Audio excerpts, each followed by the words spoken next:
that torture carried out by the CIA was contrary to American values. Part of what sets us apart is when we do something wrong, we acknowledge it. They were deprived of sleep. Detail the CIA's harsh interrogation. The CIA is shocking. We made a mistake. For top CIA official. We made a big mistake. Hello, I'm Richard Gisbert, and you're at The Listening Post. Here are some of the media stories we've been tracking this week. Duty, morality, and misgivings. We cover the coverage of the debate over torture in the U.S. Syria is a war zone and a burial ground for journalists. 4 more were killed this past week, including one of our own. News images can be unsettling. Sometimes that's the idea. But how much is too much? And body heat, the infrared camera that captures human hotspots. The United States has spent this past week wrestling with its recent past, the misdeeds conducted in the name of the so-called War on Terror. Back in 2009, the U.S. Senate began an investigation into the CIA's use of torture at Guantanamo Bay and the network of secret prisons, black sites, all over the world. 5 years, $40 million, and 6 million pages of CIA documents later, the report is finally complete, and its 500-page executive summary carries nothing less than the weight of the country's conscience. It confirmed that the CIA lied to its political overseers and to the media about what it did and the usefulness of the information it obtained. News organizations in the U.S. have struggled with this story. Many were loath or afraid to call it what it was, so they deferred to the Bush administration's terminology, and rather than use the word torture, they talked about harsh or brutal interrogation techniques. And some news outlets, despite the cast iron evidence placed before them this week, continue to use those euphemisms. This is a story that resonates well beyond Washington, D.C. It reaches as far as the United States has extended its power since 9/11. But our starting point this week is Capitol Hill.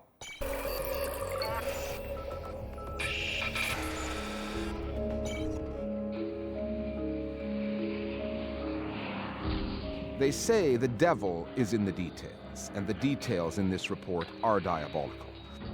But detailed should not be confused with complicated. As Mother Jones, the liberal American magazine, put it, in plain English, the torture was far more brutal than we thought, and the CIA lied about that. It didn't work, and they lied about that too. They lied to Congress, they lied to the president, and they lied to the media. We tortured prisoners, and then we lied about it. That's it. The basic story is what happened, what did it produce, and who knew? Who was behind this? Who is responsible? Does anyone actually get held to account? What is the role of the Senate and the role of the White House going forward? How will American behavior change? But the main headline here is about American torture over time, often kept from top officials in the U.S. government, not to mention the rest of the world. You have this report that came out, which is massive, and it's hard to even write a first-day story on this thing comprehensively. Nobody can read all 500 pages and digest it. But there's going to be so much more to comb through in this, and I think it's really important that all media really pays attention, that we don't just report on the explosive findings of this and then let it drop. And I'm also concerned that the defense that former CIA officials are mounting, that it was necessary to carry out this torture program because we needed to get the intelligence, and the committee report is very clear that that is untrue. So the single biggest concern that I have is that will not be sufficiently challenged in news coverage. The CIA was fighting back against the report 48 hours before it came out. The Sunday talk shows from Washington, broadcast institutions where political agendas are often set, were full of CIA or pro-CIA voices, including former President George W. Bush and Michael Hayden, one of the men who ran the CIA under Bush's watch. Hayden is what television producers call a get, as opposed to a credible source. Michael Hayden told a series of lies to congressional committee, to political leaders, and yet he is someone who is arriving in television studios to comment on the lies that he told to the Senate and to journalists about what the CIA was up to. This isn't a response here about defending torture. I'm here talking to you about defending history. So much of the coverage reduces this to an equal time for torturers balance, where people like Hayden are invited on television to rebut what the Senate committee has found. It's a fundamental mistake that journalists at CBS, at NBC, at ABC, and the like are making. On Face the Nation, the most interesting aspect was not so much what Hayden had to say, but the introduction of the story by Bob Schieffer of CBS News and Bob Orr, the correspondent. And in both cases, both Schieffer and Orr were clearly taking the position, essentially, of the CIA on this issue. In their view of events and the CIA's, they say we were doing what we were told we could do. And they were also assuming in their comments that the CIA did indeed get actionable intelligence from the use of torture. I'm told that just about everything we know about the terror group Al-Qaeda has come from the detainee and the interrogation program in the last 10 years. Because these correspondents talk to CIA officials and they feed them this line, and there's no fact-checking, there's no investigation. These are people, in some cases, who are employed by those media outlets. What's your take on that? Michael Morrell went from being the deputy director of the CIA to a CBS contributor. So he's paid by CBS to come on and comment about these things, when in fact he should be interrogated by CBS journalists. But that's not the relationship elite media have with the CIA. 10 years ago, the New York Times issued a quasi-apology for its journalistic failings post 9/11, when it printed the false claims of the Bush administration and U.S. intelligence agencies on the Iraqi weapons of mass destruction that proved non-existent. According to the Senate report, history has repeated itself. It said the CIA manipulated the Times, among others, by coordinating the release of classified information which inaccurately portrayed the effectiveness of the agency's enhanced interrogation techniques. In short, the agency lied again, and U.S. media outlets bought those lies again. That's one of the very, media-heavy angles of this report. I recognize the temptation that when there's a secret covert program and you have an intelligence agency saying, we're going to feed you some information, or we have some really sensitive information, of course it's tempting as a reporter to take that and run with it. The Intelligence Committee points out that that happened, and a lot of media got played on that end. So in the Senate report, the CIA decide that they will work with a New York Times reporter, Doug Gell, because he has assured them that the report that he's producing is going to dwell on the fact that their interrogation methods, their torture practices were effective, because it will make the CIA look good. They had the same relationship apparently with NBC reporter Tom Brokaw. It does remind you that media outlets are susceptible to these kinds of pressure, and often elite media will buckle. The Senate report does move the torture story forward. More U.S. news organizations are now using the word torture, although not all. We know more about how many suffered, how many of them were actually innocent, and how little of what spies call actionable intelligence came of their pain. What we have not seen is the accountability the Obama administration likes to talk about, but often falls short of. Only one CIA employee has ever gone to jail over the torture story, John Kiriakou. Not for waterboarding suspects, which he admits to, but for talking to the media about that. Kiriakou did an interview with ABC News in which he revealed the name of a fellow agent. Everyone else involved remains free, and some are right there on your television screens and in your newspapers talking about what they did. What this shows is that so far, the accountability has stopped at the water's edge of media coverage, not at the water's edge of accountability for the deeds themselves. The Obama administration, which has talked a lot about accountability and transparency in its own ranks, has in fact clamped down very hard on leakers and those who've been speaking to the media with classified or top secret information.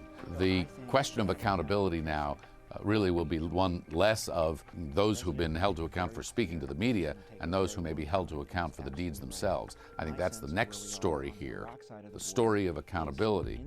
Now that would be news. On the download this week, our viewers on the coverage of the torture story. The media has done an inadequate job of reporting on the gross human rights violations and torture that has occurred in post-9/11 America. The American people have the right to know what kind of unconscionable activities our government has been engaged in. The media has an obligation moving forward to make sure that it reports in a manner that is fair, thorough, and accurate so that Americans are aware of the reality of what has occurred. None of this torture or these wars would have been possible if we had an adversarial media which is willing to publish sensitive information and willing to criticize government officials when they conceal or lie about evidence regarding their own human rights abuses. The New York Times' refusal to publish information about CIA torture in Thailand just is another latest example of how complicit the media has been from the beginning. Other media stories that are on our radar this week. In Syria, journalists continue to pay the ultimate price for covering the civil war there. On December the 11th, Al Jazeera announced that Marwan al-Diri, a reporter with its Arabic website, was killed while covering fighting in his hometown of Dera. Al-Diri was a father of two who left his job at Sana, the state-run news agency in Syria, just after the revolution began. He started to work about a year ago with Al Jazeera. He was reportedly killed while taking cover from government fire in the same area where three journalists working for an opposition news outlet, Orient News, perished just days before. Correspondents Rami Asmi and Yusuf El-Dous and their cameraman Salam Khalil were reportedly killed while trying to cover the aftermath of fighting December the 8th. The circumstances of their deaths remain unclear, but their network has accused the government forces of deliberately targeting them. According to the U.S.-based Committee to Protect Journalists, more than 70 media workers have been killed in Syria over the past 3 years. The African Court of Human Rights has issued a ruling over a case in Burkina Faso involving an editor jailed for criminal defamation, a ruling the journalists hope will have implications right across the continent. The court declared that the imprisonment of journalists for criminal defamation violates their right to freedom of expression. Lohe Issa Konate, who edits a Burkinese paper called L'Ouragan, spent a year in jail after being convicted following the publication of articles in which his sources accused the state prosecutor's office of corruption. Press freedom advocates say that defamation laws are routinely used by African governments to silence critical journalists. But in this latest ruling, the Court of Human Rights, which is based in the Tanzanian city of Arusha, said that defamation matters should be handled under civil law. Following the ruling, the U.S.-based Human Rights Watch said African governments should now heed the ruling and amend their laws, not just for journalists, but for citizens across the continent who have a right to know what's happening in their countries. The list of reporters being targeted over their work also extends to Iran and its neighbor on the Caspian Sea, Azerbaijan. On December the 6th, Iran formally charged Jason Rezaian, the Washington Post's Tehran bureau chief. The specifics of the case have not been revealed, but a newspaper linked to the Iranian security establishment alleges that Rezaian was a spy for the U.S. The Washington Post says it is outraged by that allegation. Rezaian, who has already spent 4 months behind bars, is a dual national with both American and Iranian passports. And next door in Azerbaijan, press freedom groups have slammed a decision by the authorities there to hold a critical investigative journalist in pre-trial detention.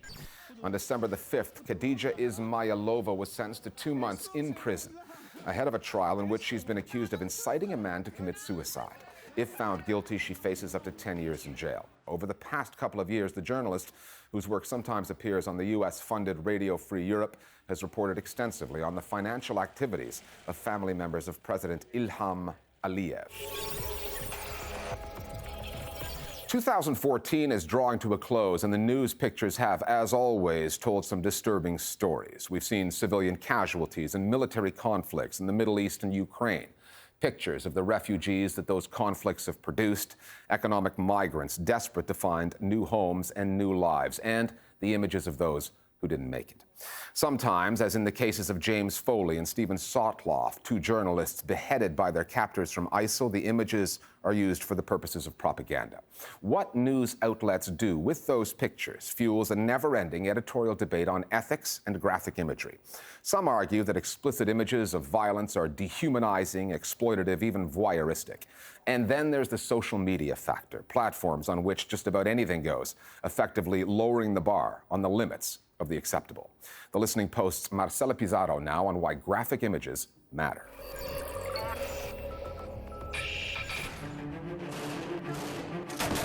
You can't sanitize all the words, so it has to keep a balance between what is the truth of this event and what you can show without traumatizing all the people looking at it. You cannot make the war nicer, you cannot put some kind of censorship and change the image like we are doing, changing our vocabulary. It's graphic, frightening and it's painful to watch. We cannot do this with images. Then that would be the end of the information. Otherwise, we just think, okay, it's all fine, nice battle, and we can all carry on, you know, living in Plato's cave of flickering lights. How much of your understanding of the Gaza war would be lost if you hadn't seen this image? The chemical attack in Syria. Did the public really need to see this? How did this photo add to the coverage of the Malaysian plane crash in Ukraine? These are questions photojournalists and editors struggle with constantly. The balance between informing the viewer without causing offence. Last year in Syria, in Aleppo, the images that came back, very graphic as they were, of children who'd sort of been laid out having been victims of a chemical weapons attack. That was obviously incredibly upsetting to see, and I think what it did do was illustrate, not only bring evidence that the Syrian regime were using weapons that were in fact illegal and obviously morally reprehensible, and it enabled people to react emotionally, obviously, from the photographs, but also, in a sense, kind of juridically, to say, look, this crosses the line. It's easy to feel that you are exploiting the people or the situation. I was in Pakistan and very close where I was standing with the camera. There was a suicide attack. The first reaction as a cameraman, take the camera and run to the scene. And suddenly a man that had lost the two legs and part of his face was really damaged from the explosion. Suddenly he did like, you know, I was bothering him with the light of my camera. So at that point I was thinking, well, this man is gonna die maybe very soon. And maybe the last thing he's going to remember is an idiot with a light on his face. I'm not sure that I'm of the opinion that the media need to respect the suffering of those who suffer. I don't mean to be cruel here, but the media are out there to provide a firsthand, up-close picture of what happens. The media aren't making these events, in most cases, happen. The media are not responsible for the news that they bring us. Most of it too horrifying to broadcast. In 2013, when militants from the Somalia-based Al-Shabaab group attacked the Westgate shopping mall in the Kenyan capital of Nairobi, amidst wall-to-wall coverage of the story, one image published in the Nation newspaper set off a wave of public outrage and prompted the paper to issue an apology on TV. We apologize to the family of the victim and to our readers. This year, when the Malaysia Airlines plane crashed in eastern Ukraine, killing all 298 people on board, the New York Times published this photograph on their front page. There was a similar wave of criticism from readers, but this time round, there was no apology. Dean Baquet, the newspaper's executive editor, called the image one of the most beautiful pictures of war he'd seen in a long time. This, he said, is not the time for antiseptic coverage. Well, there was reactions from some newspapers and from the public that the images were disrespectful of the dead. In my view, those who went to photograph it were incredibly moved by what they found, but also impelled by, if you like, the journalistic duty to report as a witness on the event as best that they could. Actually, I think the photographer was trying to be very careful. You don't see the face, so he tries to cover the identity of the person. You just see the feet. The flip side of that was this image published during the Boston bombings in 2013. It originally showed a body part, which was then photoshopped out, triggering a debate online as to whether that was the right thing to do. The newest troops in South Vietnam for the United States. US media haven't always been so careful. In the late 60s and early 70s, some coverage of Vietnam brought the war into US living rooms in a way that had never been seen before. Almost every convoy that moves down this road takes casualties. And some said it helped end an unwinnable war. But 30 years later, in the post-9/11 era, things seem to have changed.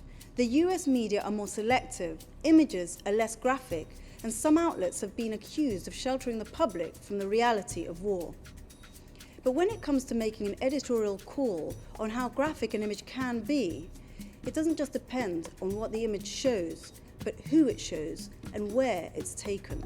In a Western media, there is a big double standards about when to show explicit images and when not. When it's in the US, oh, you need to be careful. But then when we show images of fighting in Middle East, in Africa, in Asia, that's okay, you know. To show a guy shooting and killing someone in Syria, that's okay. You know, we accept that. The internet may be changing what's being accepted. Social media feeds countless images onto the web every day that wouldn't make it past a news editor.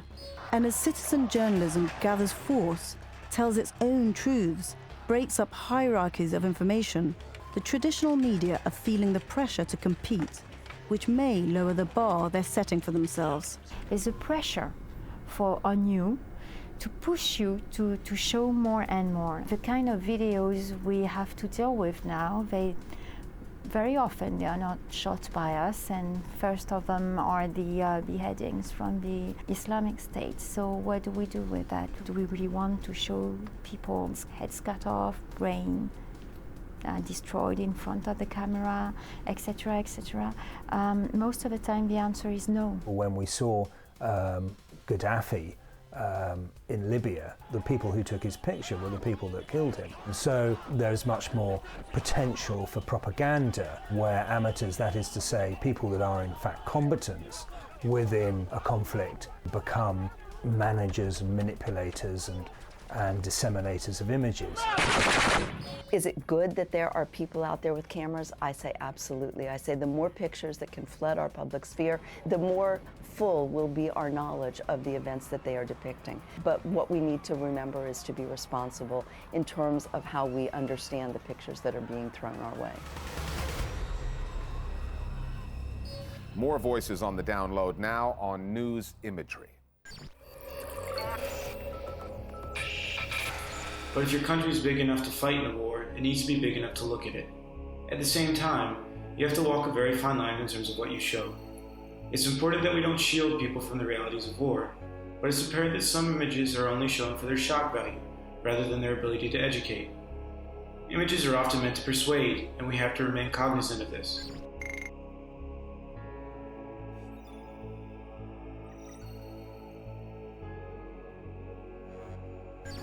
These images bring the reality of the world to the audience and makes the story real. However, there are certain images that should not be shown as they are, but should be censored to a certain extent, because there are certain parts of the picture that need not be seen. Finally, a video that takes the temperature of the things we do. Thermographic or infrared cameras detect heat the way that a common camera detects light. Since its invention almost 150 years ago, thermography has come to be used in medicine, astronomy, firefighting, weather forecasting, even night vision goggles. This next video comes from BuzzFeed Blue. The producers had a simple concept: point a thermographic camera at a human being and let the pictures tell a story of how we blow hot and cold, depending on what we're up to. We'll see you next time here at The Listening Post.